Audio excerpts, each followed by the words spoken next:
আসসালামু আলাইকুম। কেমন আছেন সবাই? আশা করি কাছে এবং দূরে দেশ এবং দেশের বাহিরে যে যেখান থেকে আমার আজকের ভিডিওটি দেখছেন আল্লাহর অশেষ রহমতে ভালো আছেন। আমি কানিজ ফাতেমা। আমি ব্রাহ্মণবাড়িয়া জেলা কসবা থানার ছোট্ট একটা গ্রামে থাকি।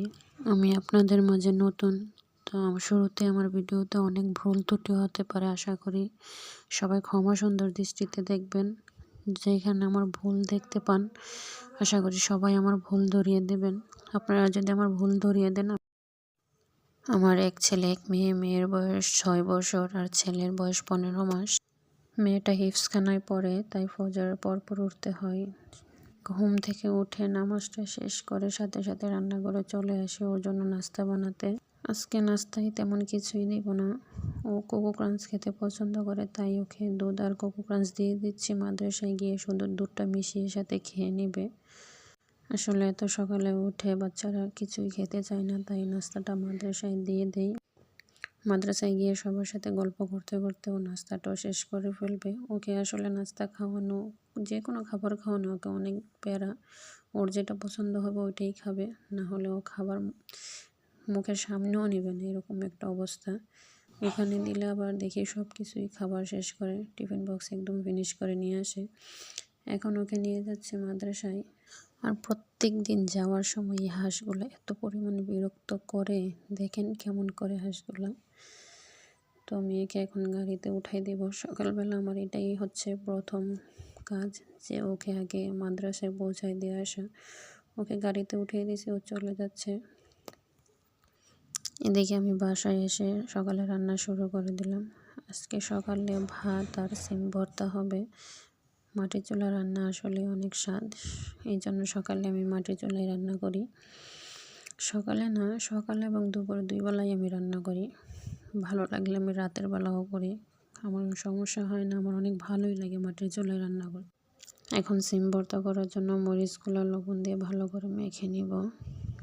মরিচগুলো আসলে একটু নরম হয়ে গেছে, একটু দেরি হয়ে গেছে ভাজছি, সেই জন্য এখন আস্তে আস্তে মরিচগুলো ডলে নিব। ধনিয়া পাতা সহ পেঁয়াজটা আমি আগে একটু তেলের মধ্যে ভেজে রেখেছিলাম যাতে সফট হয়ে যায়। এখন আমার ভর্তা করা শেষ। এখন সকালের খাবারটা খেয়ে নেব। গরম ভাতের সাথে ভর্তা যদি হয় শীতকাল, এদের কম্বিনেশনটাই আলাদা হয়, তাই না? কার কার আমার মতো গরম ভাতের সাথে ভর্তা খেতে ভালো লাগে অবশ্যই কমেন্ট করে জানিয়ে যাবেন। ভালো লাগলে লাইক করবেন আর চ্যানেলটি সাবস্ক্রাইব করতে ভুলবেন না। সকালের খাবার শেষ করে চলে আসলাম ঘর গুছাতে। গ্রামের পরিবেশটা আপনাদের কাছে অন্যরকম লাগতে পারে। আসলে গ্রামে একসাথে অনেক মানুষ বসবাস করে, সবাই এক একভাবে চলাফেরা করে, চাইলেও নিজের মন মতো করে কোনো কিছু রাখা যায় না। প্রথমে আমি আমার দেবরের রুমটা গুছিয়ে নিলাম, তারপর আমার শাশুড়ির রুম, পরে আমার রুমে একে করে সব রুম গুছিয়ে নিব। গুছানো শেষ করে ঘর ঝাড়ু দিব, তারপর ঘরটা মুছাবো।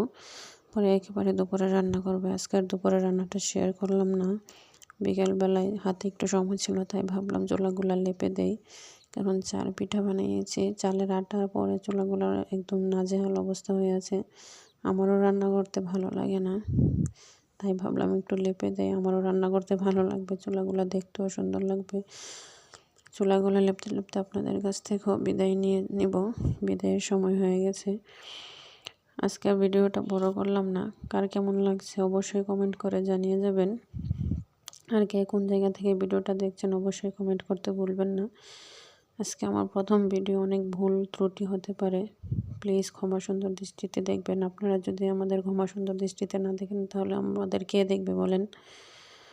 আশা করি সবাই ক্ষমা সুন্দর দৃষ্টিতে দেখবেন। সবাই ভালো থাকবেন, সুস্থ থাকবেন। আল্লাহ হাফেজ। আসসালামু আলাইকুম রহমতুল্লাহি ওয়া বারাকাতুহু। আর কে কোথায়